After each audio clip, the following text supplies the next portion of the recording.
तो अब हम स्टार्ट कर रहे हैं एग्जैक्टली ऑब्जेक्ट क्या है एंड क्लास क्या है। ठीक है, तो आप ये समझो सबसे पहला बात कि कोई भी कोई भी चीज़ जो आप नाउन आप जानते हो, नाउन नाउन आप समझते होगे, नाउन पर्सन प्लेस नेम और अ थिंग। जो चीज़ आप यस। देख पाते हो वो आपका ऑब्जेक्ट बन सकता है। जैसे हम फ़ोन देख पा रहे हैं तो उसका एक ऑब्जेक्ट बन सकता है, हम लैपटॉप देख पा रहे हैं उसका एक ऑब्जेक्ट बन सकता है। लेकिन फ़ोन से कॉल करना वो हम देख नहीं पाते हैं। जैसे मेरा आवाज़ आप सुनते हो देख नहीं पाते हो, तो वो सब जो है मेरा बिहेवियर हो सकता है। ठीक है, बट ऑब्जेक्ट वो है जो रियल टाइम एंटिटीज है। और ऑब्जेक्ट ओरिएंटेड हम लोग सीखते ही इसलिए क्योंकि रियल टाइम एंटिटी के साथ हमको यदि प्रोग्रामिंग करनी होती है तो हम ऑब्जेक्ट और क्लास सीखते हैं। तो आप ये समझ लो कि जो हायर मॉड्यूल लिखे हुए हैं पाइथन में, जो कॉम्प्लेक्स मॉड्यूल लिखे हुए हैं, वो भी ऑब्जेक्ट और क्लास में ही लिखे हुए हैं। ठीक है, अब जस्ट फॉर एग्जांपल, जैसे आप ये समझो कि मेरे पास एक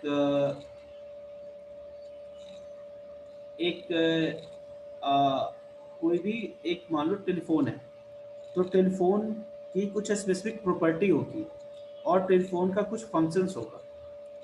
तो जो उसकी प्रॉपर्टी होगी उसको हम स्ट्रिंग, इंटीजर, फ्लॉट, ये सब में हम स्टोर कर सकते हैं। जैसे मोबाइल का प्राइस क्या है तो उसे फ्लॉट में स्टोर कर लिया, मोबाइल का नाम क्या है उसे मैंने स्ट्रिंग में स्टोर कर लिया, मोबाइल का स्पेसिफिकेशन क्या है उसको मैंने स्ट्रिंग में स्टोर कर लिया।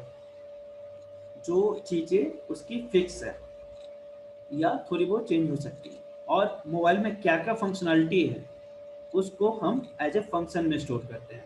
जैसे मोबाइल से हम कॉल कर सकते हैं, मोबाइल में हम मूवी देख सकते हैं, मोबाइल में हम सॉन्ग सुन सकते हैं, मोबाइल से हम वीडियो बना सकते हैं। तो आप ये समझो कि कोई भी ऑब्जेक्ट में दो चीज़ें होती हैं।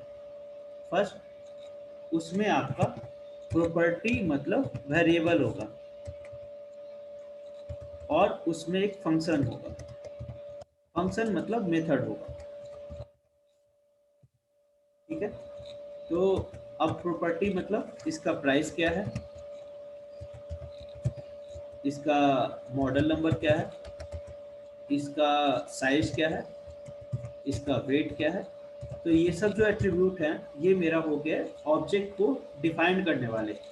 मतलब उससे देख के हमें ये पता चल जाएगा ऑब्जेक्ट की क्या क्या मतलब उसका इंफ्रास्ट्रक्चर है, मतलब वो किस तरीके से दिखता है, और उससे हम क्या क्या काम कर सकते हैं वो मेरा मेथड हो गया। जैसे हम इससे कॉल कर सकते हैं, हम इससे फ़ोटो ले सकते हैं, हम इससे वीडियो बना सकते हैं, हम इससे सॉन्ग सुन सकते हैं।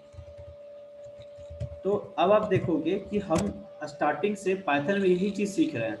हम क्या सीख रहे हैं, हम सीख रहे हैं वेरिएबल असाइन कर रहे हैं, उसमें वैल्यू डाल रहे हैं, और उस वेरिएबल से फंक्शन को कॉल कर रहे हैं और उसे कर रहे हैं। तो आइडियली जैसे कि हम कोई एक छोटा सा प्रोग्राम देखें यहाँ पे, तो हम यहाँ पे कुछ एक पर्सन है उसका हम नाम और एज डिफाइन किए, और उसके अंदर हम एक फंक्शन डिफाइन किए। उस वेरिएबल के हिसाब से हम उसमें कुछ कैलकुलेशन कर सकते हैं। ठीक है, तो हम स्टार्टिंग से कोई भी लैंग्वेज में यही काम करते हैं, राइट। जो भी हम वेरिएबल डिफाइन किए थे वो उसकी प्रॉपर्टी हो गई, और जो भी हम फंक्शन डिफाइन किए थे वो उसका मेथड हो गया, मतलब वो क्या क्या वो काम कर सकता है। और इन दोनों को कंबाइन करके जब हम एक सिंगल डेटा टाइप या सिंगल इंटिटी डिक्लेयर करते हैं उसे हम ऑब्जेक्ट करते हैं, उसे हम क्लास करते हैं। क्लियर। तो जैसे यदि मैं एक क्लास पर्सन बना रहा हूँ, ठीक है, तो हम लिखेंगे क्लास एंड पर्सन। पाइथन में जब भी क्लास लिखते हैं तो कैपिटल में लिखते हैं। अब इसके अंदर मेरा जितना भी वेरिएबल होगा, जितना भी मतलब इसके अंदर वेरिएबल है वो डिफाइन करें, वो हम यहाँ पे वेरिएबल डिफाइन कर देंगे दो स्पेस के साथ। ये एग्जैक्ट सिंटेक्स नहीं है, मैं आपको सिर्फ समझाने के लिए बता रहा हूँ। और इसके अंदर मेरे को जितने फंक्शन डालने हैं वो हम डाल देंगे। जैसे हमने डाल दिया डिफाइन कॉल एक फंक्शन, और इसके अंदर जो भी कोड लिखना होगा वो हम लिखेंगे। डिफाइन फोटो दूसरा फंक्शन, डिफाइन वीडियो तीसरा फंक्शन, डिफाइन लिसन म्यूजिक, चौथा फंक्शन। ठीक है, तो इस तरीके से हम क्लास में वेरिएबल और फंक्शन डिफाइन करते हैं। ये जो वेरिएबल और फंक्शन डिफाइन करते हैं ये क्लास का अपना हो जाता है। मतलब आप ये समझो एक कॉम्प्लेक्स डेटा टाइप हो गया जिसमें कुछ वेरिएबल और कुछ फंक्शन डिफाइन है। तो यदि मेरे से कोई पूछे कि व्हाट इज अ क्लास और व्हाट इज अ ऑब्जेक्ट, तो इसको हम इस तरीके से बोल सकते हैं। क्लास क्या हुआ? क्लास एक मेरा एंटिटी है जिसमें कि वेरिएबल और फंक्शन एक साथ डिफाइन होते हैं। ठीक है, क्लास को आप मल्टीपल टाइप से डिफाइन कर सकते हो। मतलब आप वेरिएबल और फंक्शन को कंबाइन करने का एक तरीका है क्लास। हम कुछ फिक्स सेट ऑफ वेरिएबल और कुछ फिक्स सेट ऑफ मेथड को कंबाइन करके हम एक क्लास बनाते हैं। तो combining set of variable and set of method. और ये जो वेरिएबल और ये जो मेथड है इसको हम कॉल कैसे करेंगे इसको हम आगे देखेंगे। बट क्लास सबको क्लियर हो गया? हेलो? Yes. Yeah. हाँ, अब जैसे मान लो कि हम लोग 4 लोग अभी यहाँ पे हैं। ठीक है, तो मैं एक पर्सन क्लास बनाया। अब इसका एडवांटेज क्या है? मैंने एक पर्सन क्लास बनाया और उसमें मैंने डाल दिया नेम, ईयर और साइज, वेट, और मेरी 4 प्रॉपर्टी डाल दी। अब वो जो मैंने पर्सन क्लास बना दिया, इस पर्सन से मैं चाहूँ तो श्वेता की भी कोई प्रॉपर्टी यूज कर सकता हूँ। मतलब श्वेता के लिए भी काम कर सकता हूँ, पंकज के लिए भी काम कर सकता हूँ, तरुण के लिए भी काम कर सकता हूँ, मेरे लिए भी काम कर सकता हूँ।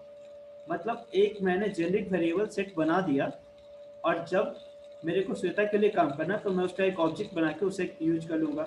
पंकज के लिए करना तो उसके लिए यूज कर लूँगा। मतलब किसी के लिए भी यूज करना तो मैं कर लूँगा। तो इस क्लास का जो हम ब्लूप्रिंट बनाते हैं जिससे कि मल्टीपल टाइम्स से हम कॉल कर सके उसे हम ऑब्जेक्ट कहते हैं। तो ऑब्जेक्ट क्या हो गया? क्लास का ब्लूप्रिंट हो गया। इन द सेंस इसका हम जब भी ऑब्जेक्ट बनाएंगे तो इतने वेरिएबल और इतने फंक्शन मेरे उसके साथ ऑटोमेटिकली आ जाएंगे। क्लियर? जब भी हम इसका कोई एक फंक्शन ऑब्जेक्ट बनाएंगे तो चूंकि ऑब्जेक्ट जो है क्लास का ब्लूप्रिंट होता है, तो क्लास में हम जितने मेथड और प्रॉपर्टी डिफाइन करेंगे, पाइथन के टर्म में, हिंदी के टर्म में सिंपल सा जो वेरिएबल और फंक्शन डिफाइन करेंगे वो सारे फंक्शन उसमें अपने आप आ जाएंगे। तो यही ऑब्जेक्ट ओरिएंटेड प्रोग्रामिंग का मेन कहानी है। जैसे आपको मान लो कि किसी ऑब्जेक्ट पे या किसी मतलब नाउन पे आपको 5 प्रॉपर्टी 5 फंक्शन डिफाइन कर दिया। अब आप उससे रिलेटेड किसी भी नाउन पे उसका ऑब्जेक्ट बना के उसके कितने भी नंबर ऑफ कंप्यूटेशन या किसी भी तरह का कंप्यूटेशन कर सकते हो। ये हो गया। अब जैसे मान लो कि हम डेटाबेस से कनेक्शन बना रहे हैं, तो हम एक बार कनेक्शन बना लिए, उसको हम क्लास बना लिए। अब उस कनेक्शन का हम ऑब्जेक्ट बना के हम 1000 बार 10,000 बार यूज कर सकते हैं। मेरे को बार बार कनेक्शन बनाने की जरूरत नहीं पड़ेगी। एक बार मेरा कनेक्शन बन गया तो उसी का हम इंस्टेंट या ऑब्जेक्ट से हम मल्टीपल टाइम उसको यूज कर सकते हैं। क्लियर हुआ?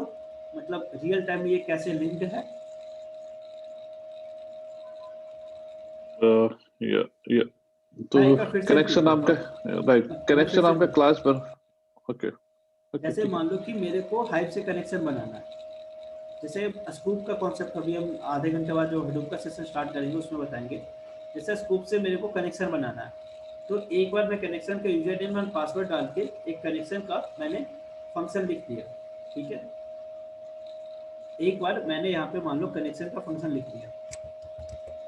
इस कनेक्शन के फंक्शन में मैंने यूजर नेम एंड पासवर्ड इस वेरिएबल का यूज करके मैंने कनेक्शन लिख दिया। ठीक है, अब मैं इस कनेक्शन के क्लास से इसका एक ऑब्जेक्ट बनाया और उस ऑब्जेक्ट से एक बार मैंने कनेक्शन स्टैब्लिश करके देख लिया मेरा काम हो रहा है।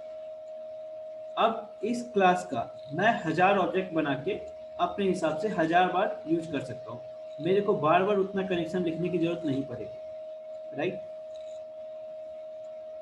एक बार मेरा फंक्शन और क्लास के साथ, इसको हम देखते हैं, डीप से देखते हैं। बट मैं आपको सिर्फ एक थोड़ा सा आइडिया दे रहा था कि मेरे को कोई काम यदि रिपीटेटिवली बहुत बार करना है किसी एक वेरिएबल के लिए नहीं, एक सेट ऑफ वेरिएबल और एक सेट ऑफ फंक्शन के लिए, तो उसको हम एक क्लास में डिफाइन कर देते हैं और उसका एक ऑब्जेक्ट बनाते हैं और उसको हम यूज कर देते हैं। क्लियर? श्वेता? Okay. Just हाँ पंकज। जैसे आप बोले string is one type of class, right? हाँ मतलब जैसे मतलब string is a one class, right? उसके अंदर जो जो भी सॉरी मैं क्या बोलना चाहता हूँ आपके जैसे लिस्ट एक आपका डेटा टाइप है, right? That is one class and उसके बाद उसके अंदर जो भी मेथड्स आप जब अब लिस्ट डॉट करते हो, राइट? मैं एक चीज करता हूँ। अभी हमने कौन कौन सा डेटा टाइप सीखा? मैंने एक स्ट्रिंग सीखा डेटा टाइप, राइट तो मैंने लिख दिया name, name equal to string. Right हमने फ्लॉट भी देखा, लिख दिया salary is equal salary float में। हमने अब मैं मान लो इस बंदे के पास मल्टीपल फ़ोन नंबर होगा, तो मैंने उसे एक अरे में या लिस्ट में डाल दिया। ठीक है, मैंने अरे या लिस्ट में डाल दिया जो भी उसके 3-4 नंबर हो सकते हैं। ठीक है, उसके पास मल्टीपल एड्रेस हो सकते हैं, मतलब एक घर का एड्रेस, एक वहाँ का एड्रेस। तो मैंने एड्रेस को मैंने डिफरेंट जो भी डेटा टाइप सीखा है उसमें मैंने डाल दिया। जैसे मैंने डाल दिया कुछ भी, मैंने 3-4 एड्रेस डाल दिया। ठीक है, अभी लिस्ट में डाल दिया, टपल में भी डाल सकते हैं, अपनी मर्जी है, तो या सेट में डाल सकते हैं जैसा हम चाह रहे कि यदि डुप्लीकेट उसमें हम चाह रहे हैं डुप्लीकेट कोई बंदा एंट्री भी कर दे तो वो ना रहे, या कोई बंदा डुप्लीकेट एंट्री ना कर पाए, तो उसे मैंने सेट में डिफाइन कर दिया कि एक ही एंट्री 2 बार नहीं है, तो मैंने इसे सीधे सेट में डिफाइन कर दिया। कोई बंदा मॉडिफाइड नहीं कर पाए, यदि हम चाह रहे मॉडिफाइड कर पाए तो उस हिसाब से हम टपल सेट ये सब डिफाइन करते हैं। ठीक है, फिर हम इसमें कुछ और डाल देते हैं, जैसे कि हमने इंटीजर सीखा, तो मैंने लिख दिया एज हमेशा इंटीजर में होगा। ठीक है, तो जितने तरह के हम डेटा टाइप सीखे थे, यदि कोई रियल वर्ड के नाउन पे, या आप कहो कि क्लास पे, मतलब नाउन पे, जैसे कि नाउन मतलब क्या हो गया, जैसे ह्यूमन एक नाउन हो गया, तो उस पे हम जितने भी हमको property property in the sense variable, वो हम एज ए क्लास के वेरिएबल डिफाइन कर सकते हैं। ऐसे हमको क्या करना पड़ता, हमको ये 5 वेरिएबल डिफाइन करने पड़ते, फिर 5 फंक्शन डिफाइन करने पड़ते, और किसी भी वेरिएबल को कोई बंदा यूज कर सकता था। लेकिन अब क्या होगा, इस वेरिएबल को और इसके डिफाइन इसके अंदर जो 5 फंक्शन है, इसको सिर्फ पर्सन का ऑब्जेक्ट ही यूज करेगा और कोई यूज नहीं करेगा। तो हम ये 5 वेरिएबल और इसके फंक्शन को बाइंड कर दिए, मतलब जोड़ दिए। अब ये जो 5 वेरिएबल और 5 फंक्शन जो हमने डिफाइन किया है, इसको सिर्फ पर्सन ही यूज कर सकता है, या इसको जब हम यूज करेंगे तो पर्सन के नाम से ही यूज कर सकते हैं। क्लियर?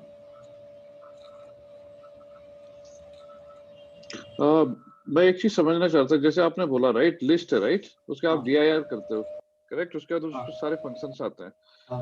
दैट मीन्स जो आपका जो लिस्ट है that is one class and we are using these functions as under that object, right? Like this. देखिए, जितना भी हम लोग डेटा टाइप पढ़े हैं ना, यदि आप हम्म। ब्रॉडर लेवल पे जाओगे तो वो सब ऑब्जेक्ट है। Object, correct, yes, got it. जो भी आप या देखो ब्रॉडर लेवल पे जाओगे तो, जैसे देखो आप एक सिंपल सी बात समझो, कोई प्रोजेक्ट कैसे बनता है, 3-4 मॉड्यूल से बनता है। कोई प्रोग्राम कैसे बनता है, कोई प्रोग्रामिंग लैंग्वेज कैसे लिखाती है, तो डिफरेंट डिफरेंट ऑब्जेक्ट से लिखाती है। ठीक है, अब collection of object, collection of library करके ही एक प्रोग्रामिंग लैंग्वेज बन जाता है, और फिर उसी करते हैं। तो जैसे मान लो कि पाइथन को एक मूड किया कि एक नया हम डेटा टाइप ऐड करें, तो उसके लिए वो एक कुछ सेट ऑफ वेरिएबल, कुछ सेट ऑफ फंक्शन उसमें लिख देगा। ठीक है, और उसको एज ए क्लास डिक्लेयर कर देगा। अब जैसे मान लो कि उसने एक लिस्ट नाम का एक मान लो एक नया डेटा टाइप लॉन्च किया उसने, तो उस डेटा टाइप में जो जो फंक्शन हम डी करके लिखते हैं, वो सारे फंक्शन वो यहाँ पे डिफाइन कर देगा। ठीक है, जितने फंक्शन वो हम उसमें देना चाहता है और उसकी क्या क्या प्रॉपर्टी होगी, वो यहाँ पे डिफाइन कर देगा। और उसमें क्या क्या हम एट्रीब्यूट पास कर सकते हैं, एट्रीब्यूट मतलब वेरिएबल, वो यहाँ पे डिफाइन कर देगा। इस तरीके से वो एक नया डेटा टाइप लॉन्च करेगा। ठीक है। एक और चीज, जैसे मैंने कनेक्शन नाम का एक क्लास बनाया, राइट? हाँ and I am giving one definition for Hadoop, one definition for other database, third one is something else, right? तो हम लोग एक ऑब्जेक्ट बना के वो सारे कनेक्शन को डिफाइन करके यूज कर सकते हैं डिफरेंट डिफरेंट प्लेसेस। हाँ हाँ। You mean to say that, तो राइट? जो आप ओके, कनेक्शन गॉट इट। बनाओगे वो आप फंक्शन में बनाओगे, तो आपकी मर्जी है कि आप किस फंक्शन को यूज करना चाह रहे हो। अभी उसको मैं दिखाऊंगा, अभी मैं प्रैक्टिकली दिखाऊंगा। बट अभी हम ऑब्जेक्ट ओरिएंटेड पे ज़्यादा डीप नहीं जा रहे, हम सिर्फ ऊपर ऊपर में बता रहे हैं कि ये भी कोई चीज़ होती है और इसको अपने नॉलेज से रिलेट करने की कोशिश कर रहे हैं। मतलब चूंकि ऑब्जेक्ट ओरिएंटेड आपको जावा में है, सी में है, सी प्लस सॉरी जावा में है, सी प्लस प्लस में है, स्काला में है, तो थोड़ा बहुत आइडिया होना चाहिए इसका भी। ठीक है, मतलब राइट। होता नहीं है कि फर्स्ट ईयर में सबको सब कुछ पढ़ाया जाता है, उसके बाद बंदा एक ऑब्जेक्ट ओरिएंटेड का स्ट्रीम पकड़ लिया, कोई डेटा पांडाज का पकड़ लिया, एक बार नमपाई का पकड़ लिया, या कोई बंदा जो है सिर्फ वेब एप्लीकेशन बना रहा है। लेकिन बेसिक सबको होना चाहिए, तो अभी हम वो बेसिक को चीज़ को कर रहे हैं। ठीक है ओके, थैंक यू। श्वेता, आपका कोई कंफ्यूजन? तरुण, तुम्हें कोई कंफ्यूजन? नहीं, इसमें इनहेरिटेंस पॉलीमॉर्फिज्म सब आते हैं क्या? हाँ हाँ हाँ, सब कुछ आएंगे, लेकिन इसमें इम्प्लीमेंट का तरीका अलग है। जैसे सी में पॉलीमॉर्फिज्म डिफरेंट तरीके से है और पाइथन में सिंटेक्स मैंने अलग है। डॉक्टर ने किया हुआ है सब। इसमें एब्स्ट्रैक्ट क्लास वगैरह सब रहते हैं क्या? हाँ, एब्स्ट्रैक्ट सब उसी क्लास। पे सब कुछ रहता है, सब कुछ रहता है। वो एक तुम्हें समझो कि वो भी एक बहुत लंबा इसमें है। और अच्छा। वही मैंने कहा कि ऑब्जेक्ट ओरिएंटेड में भी घुसे या फिर मोर प्रैक्टिकल अप्रोच में। तो मैंने अभी डिसाइड किया था कि पहले थोड़ा सा ये पांडाज वांडाज और जो डिफरेंट प्लेटफॉर्म उसको कनेक्ट कर लेते हैं। उसके बाद फिर यदि इसमें घुसना होगा इसमें भी घुसेंगे। ठीक है, ठीक है। ओके। अब एक छोटा सा एग्जांपल देते हैं कि आ, हम क्लास को पाइथन में सिंटैक्टिकली कैसे डिक्लेयर करते हैं और कैसे डिफाइन करते हैं। क्योंकि मैं स्टार्टिंग से सिंटेक्स बताने लगूँ तो फिर वो याद रखना पड़ेगा। बट आपको कंफर्म हो गया क्लास क्या है। तो वेरिएबल्स मतलब एट्रीब्यूट या प्रॉपर्टीज, आप बोलोगे किसी को तो एट्रीब्यूट प्रॉपर्टी बोलोगे, और समझने के लिए वेरिएबल और फंक्शन का कंबाइन है। जब भी आप बोलोगे तो मेथड बोलोगे, लेकिन आपका फंक्शन का कंबाइन है। ठीक है, मतलब जिस तरीके से हम लोग सीख रहे हैं उस हिसाब से बता रहे हैं। दोनों को कंबाइन कर दिया, हमने क्लास बना दिया। क्लास में हमारा जो इंडेंटेशन होता है वो रो स्पेस होता है क्लास के अंदर। उसके अंदर जब फंक्शन डिफाइन करो तो फिर से 4 इंडेंटेशन जाएगा, लेकिन सिर्फ क्लास के अंदर वेरिएबल को डिक्लेयर करने के लिए 2 इंडेंटेशन होता है।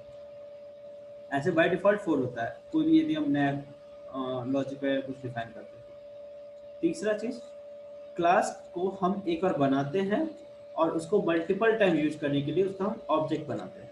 ठीक है, मल्टीपल टाइम उसका यूज करने के लिए उसका हम ऑब्जेक्ट बनाते हैं। क्लास को डिफाइन एक बार करते हैं और मल्टीपल टाइम यूज करते हैं उसका ऑब्जेक्ट बनाते हैं। क्लियर? अब आते हैं इसके सिंटेक्स पे। तो सबसे पहले एक तो बेसिक देखते हैं कि क्लास है क्या और उसमें कैसे काम हो रहा है। तो मैंने एक सिंपल सा क्लास बनाया है, क्लास माई क्लास। यहाँ पे आप देखोगे तो सिर्फ 2 इंडेंटेशन है। एक, इसको मैं थोड़ा बड़ा कर रहा हूँ। ठीक है, ये आप देखोगे 2 इंडेंटेशन। तो मैंने क्या किया है, क्लास में एक प्रॉपर्टी सेट की है x इक्वल टू 6। हालांकि हम यहाँ पे थोड़ा ज़्यादा चेंजिंग चल रहा है, बट हमने x इक्वल टू 6 लिखा है। और ये जो आप लाइन देख रहे हो यहाँ अब हो गया फंक्शन प्रोग्रामिंग। हालांकि इसकी जरूरत नहीं थी, बट मैंने नाम का लिख दिया, इसे मैं हटा देता हूँ। यहाँ पे आप चाहो तो कुछ कोडिंग या कुछ सेट ऑफ कोड भी लिख सकते हो। If x is equal to 6, ऐसे करके आप चाहो तो कुछ कोडिंग भी लिख सकते हो, वो आपकी मर्जी है। बट जनरली हम क्लास को जब डिफाइन करते हैं तो यहाँ पे हम सिर्फ वेरिएबल डिफाइन करते हैं, यहाँ पे कोई कोडिंग नहीं लिखते हैं। एक स्टैंडर्ड प्रैक्टिस है, बट यदि आप चाहो तो लिख सकते हो। बट यू नो कन्फ्यूजन हो जाएगा सबको ना, वेरिएबल डिफाइन करा उसके नीचे कोड लिख रहा है तो कन्फ्यूजन हो जाएगा, तो हम लिखते नहीं है। बट आप चाहो तो कुछ यहाँ पे कुछ आप कोड वगैरह कुछ भी लिख सकते हो। लेकिन यदि आप वो फंक्शन और ऑब्जेक्ट ओरिएंटेड प्रोग्रामिंग में जाओगे तो जनरली कोई ऐसे लिखता है नहीं।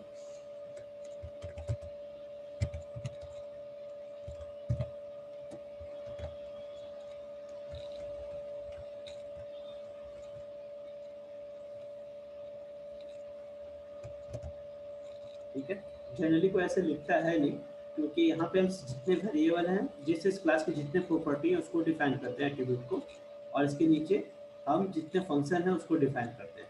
और जैसे ही हम फंक्शन और ये दोनों डिवाइड कर लेते हैं, उसे हम क्लास को क्लोज कर देते हैं। तो जस्ट फॉर एग्जाम्पल, इसे मैं अभी कमेंट कर रहा हूँ और सिंटेक्स देखते हैं। तो अभी मैं इसके अंदर सिर्फ एक एट्रीब्यूट डाल रहा हूँ 6, ठीक है।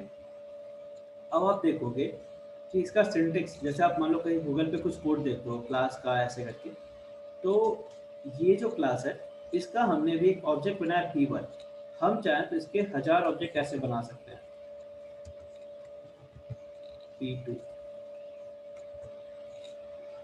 ऐसा नहीं, P2 नाम से आपको जितने मन है जो नाम है उस नाम से बना सकते हो। X नहीं करते, X ऑलरेडी बना हुआ है। 6 मान लो W कर देते हैं, ठीक है। तो हम इस तरीके से जितना मन करे उतना ऑब्जेक्ट हम बना सकते हैं, और इस ऑब्जेक्ट से हम इस वेरिएबल को कॉल कर सकते हैं। यदि हम यहाँ पे प्रिंट x करेंगे तो ये x इसको डिफाइन नहीं करेगा, कर रहा है ना, x वेरिएबल डिफाइन ही नहीं है। x जब भी एक्सेस होगा तो इस के ऑब्जेक्ट के साथ ही एक्सेस होगा। जस्ट फॉर एग्जांपल, अभी मैं इसे रन कर रहा हूँ, ये दोनों क्लास को मैंने कुछ कॉल ही नहीं किया, मैंने सिर्फ P1 क्लास किया, मतलब क्लास लिखा, क्लास करके मैंने ये लिख दिया, मतलब इस क्लास के जो भी वेरिएबल डिफाइंड हैं वो मेरे P1 में स्टोर हो जाएंगे, और इसके फंक्शंस और वेरिएबल दोनों को हम यूज कर पाएंगे। तो अभी मैंने P1 लिखा, अब मैं यहाँ पे x के साथ एक दूसरा वेरिएबल लिख देता हूँ, y = 8, ठीक है। अब माई क्लास में इसमें 2 वेरिएबल हो गए P1 में। अब यहाँ पे आप देखोगे तो P1 में मेरे 2 वेरिएबल हो गए, P1x, P1y। तो आपको ध्यान है जो मैं आपको कहता था बार बार कि यदि आपको कुछ कंफ्यूजन हो रहा है, जैसे कि आप लिस्ट के बाद जो डॉट लिखते हो, तो यहाँ पे ये जो चीज़ें जो आ रहे हैं ना, ये सारे फंक्शन लिस्ट ऑब्जेक्ट के अंदर डिफाइन है, वो सारी चीज़ आ रहा है। और जो कीवर्ड यहाँ पे आ रहे हैं ना कुछ, वो इसके अंदर आपके वेरिएबल डिफाइंड है, या कुछ इसके अंदर एट्रीब्यूट डिफाइंड है, वो आ रहा है। तो ये लिस्ट ऑब्जेक्ट के अंदर जो भी मेथड है वो फंक्शन यहाँ पे आ रहा है। उसी तरीके से इस क्लास के अंदर हमने भी 2 एट्रीब्यूट बनाए, x और y। तो इस एट्रीब्यूट के वैल्यूज हम P1 डॉट करके लिख रहे हैं। तो जब भी आप देखो डॉट करके हम फंक्शन लिख रहे हैं, मतलब ये एक ऑब्जेक्ट है, और इस ऑब्जेक्ट के अंदर कि हम या तो मेथड या एट्रीब्यूट या वेरिएबल या फंक्शन को हम कॉल कर रहे हैं। तो अभी मैंने P1 डॉट x लिखा तो इसका आउटपुट 6 होगा, P1 डॉट y लिखा, इसका आउटपुट मेरा 8 होगा। आप चाहो तो इसकी जगह P2 करो, या यहाँ पे अगर आप खाली यहाँ पे P1 करोगे, right, whatever the thing, the P1 or P2, it will give you both x and y in the list, correct? नहीं, देखो ये यदि प्रिंट फंक्शन जिस तरीके से डिफाइन हो, अभी इस पे डिपेंड करता है। ये प्रिंट फंक्शन अभी तो हम यहाँ प्रिंट कर रहे हैं, हम अभी प्रिंट कर रहे हैं, तो ये प्रिंट फंक्शन यदि ऑब्जेक्ट एज एट्रीब्यूट लेता होगा, क्योंकि P2 एज ऑब्जेक्ट, तो ये ऑब्जेक्ट के सारे वैल्यू को प्रिंट कर देगा, ठीक है। ये कह रहा है ना कि एक ऑब्जेक्ट है, तो प्रिंट को इस तरीके से दिखा गया कि यदि तुम्हारे अंदर कोई ऑब्जेक्ट आएगा तो तुम ये वाला बता देना कि माई क्लास का हम ऑब्जेक्ट है। तो ये बता रहा है कि माई क्लास का ऑब्जेक्ट है, यही है माई क्लास की जगह मैं सिर्फ क्लास कर देता हूँ, तो ये बताएगा इसको कि हम क्लास के ऑब्जेक्ट हैं, ठीक है। इसने बता दिया ना, मैंने सिर्फ माई क्लास CLS क्लास के ऑब्जेक्ट है। हाँ, करेक्ट है। मैं वही बोला था कि अगर आप P1 डॉट करोगे तो x and y आना चाहिए ना, क्योंकि वेरिएबल ऑलरेडी डिफाइंड है। अब क्या P1 डॉट कर रहे हो तो या तो इसके साथ आप P1 का फंक्शन डालो या P1 का एट्रीब्यूट डालो, ठीक है। तो अभी तक हम जितने भी डॉट वाले फंक्शन करते थे, तो आप समझ लो कि जो उसके पहले वाला था वो ऑब्जेक्ट था। तो पाइथन एक ऑब्जेक्ट ओरिएंटेड प्रोग्रामिंग है, लेकिन मैक्सिमम लोग इसको एज ए फंक्शन यूज कर लेते हैं, ठीक है। अब एक छोटा सा एग्जांपल मेरा हो गया, तो ये वाला कोड मैं आपको दे दूंगा सेशन के बाद, आप खुद से थोड़ा बहुत प्रैक्टिस कर लेना, मतलब एक मिनट, ये इतने सारे x and y, P2 के अंदर अदर मेथड्स जो डिफाइन किए नहीं वो भी आ रहे हैं।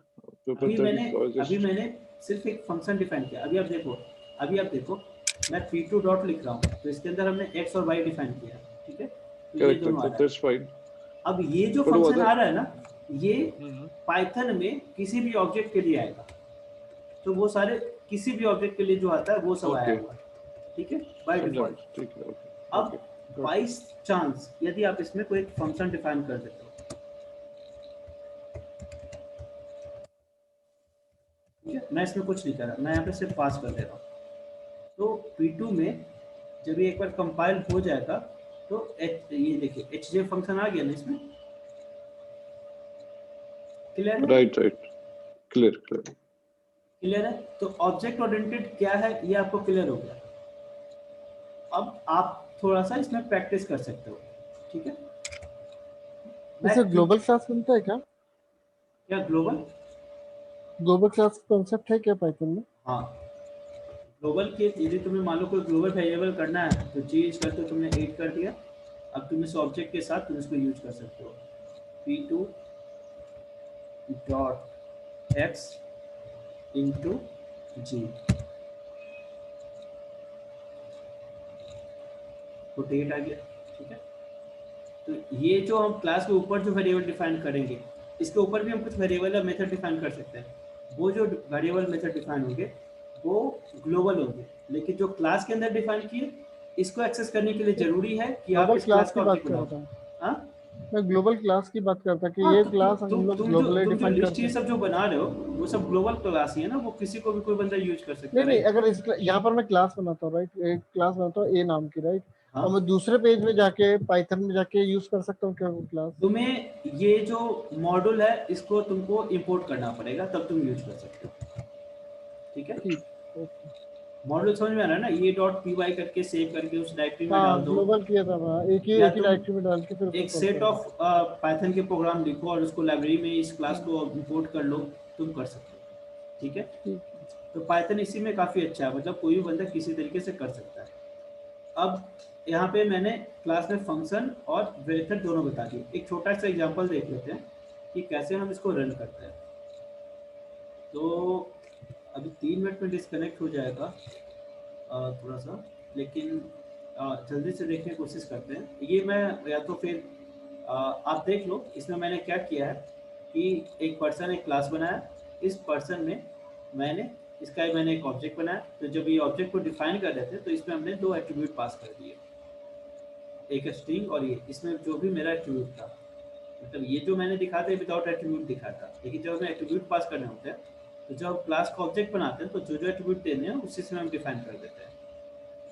तो अभी मैंने मनीष और 30 इसमें एट्रीब्यूट दिया, तो जो एट्रीब्यूट दिया उसके लिए हमें INT फंक्शन इस तरीके से कुछ सिंटेक्स लिखते हैं, मतलब वेरिएबल की मैपिंग वगैरह करके आप समझ सकते हैं कुछ है, बट ज़्यादा डिटेल में भी हम नहीं ये जाएंगे। माई सिली ऑब्जेक्ट क्या होता है? मैं बता रहा हूँ कि इसको हम ज़्यादा डिटेल में भी नहीं जाएंगे, बस मैं ये बता रहा हूँ कि आप यहाँ पे माई ऑब्जेक्ट के अलावा ये कुछ इनिशियलाइजेशन है, जैसे इस फंक्शन में को पता चलना चाहिए कि ये क्लास के लिए कौन कौन सा वेरिएबल इनिशियलाइज हुआ है, ठीक है। यहाँ पे हम वेरिएबल इस तरीके से नहीं पास कर सकते हैं जैसे फंक्शन में पास करते हैं।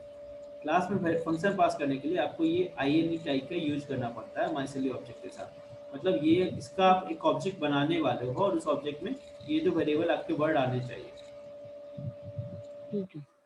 ठीक है। तो इसको अभी आप ज़्यादा डिटेल में मत देखो, क्योंकि वैसे भी हम ऑब्जेक्ट ओरिएंटेड प्रोग्रामिंग नहीं करने वाले हैं। ऑब्जेक्ट ओरिएंटेड प्रोग्रामिंग आप समझ रहे हो ना, जैसे कोई कोर डेवलपर होता है जिसको एक नया डेटा टाइप बनाना, तो वो ऑब्जेक्ट ओरिएंटेड प्रोग्रामिंग करेगा।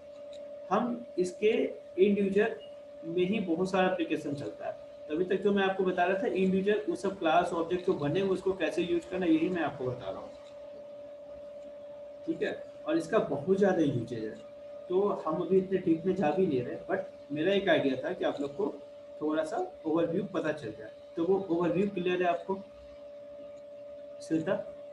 हाँ हाँ, ये कोड भी सेंड कर दीजिएगा। हाँ, मैं दोनों कोड चेंज कर दूंगा, और ये मैं कोड इसलिए ज़्यादा एक्सप्लेन नहीं कर रहा हूँ क्योंकि आप खुद से एक बार ट्राई करोगे, ठीक है। और नेक्स्ट क्लास में इसको थोड़ा सा पिकअप करेंगे और फिर आगे बढ़ेंगे। अभी इसके बाद एक बार फिर से 10 मिनट बैठ के, नहीं तो मैं इसे कंप्लीट ही कर देता हूँ। 10 मिनट में फिर से मैं कनेक्ट करता हूँ, ठीक है। 10 नहीं 5 मिनट में, मतलब 8 PM में, सॉरी 6 PM में मैं फिर से कनेक्ट करता हूँ और उसमें मैं ये आपको बताऊंगा कि ये फंक्शन का क्या सिस्टम है और कैसे हम चेंज वेंज कर सकते हैं इसमें, या तो मैं इसको अभी भी बता देता हूँ 5 मिनट बाद। ठीक है, ठीक है। वीडियो ज़्यादा लंबा हो जाता है ना रिकॉर्डिंग में, तो वो दिक्कत होता है, तो हर एक आधा घंटा पे मैं ब्रेक लेता हूँ। ठीक है, थोड़ा छोटा होता है तो सही रहता है, आप फ्रेश टॉपिक फिर से देख पाते हो। ठीक है, तो अभी तक सबको क्लियर है, राइट? राइट। ठीक है, तो 4 मिनट बाद फिर से मिलते हैं थोड़ा सा ब्रेक लेके, और इसमें मैं थोड़ा सा ऑब्जेक्ट ओरिएंटेड बता के फिर प्रोजेक्ट का एक बार फिर से डेमो दिखा दूंगा कि हमें क्या करना है। वो मैंने थ्योरेटिकल बताया था, प्रैक्टिकली बता दूंगा। ठीक है, ठीक है, 5 मिनट बाद फिर से मिलते हैं।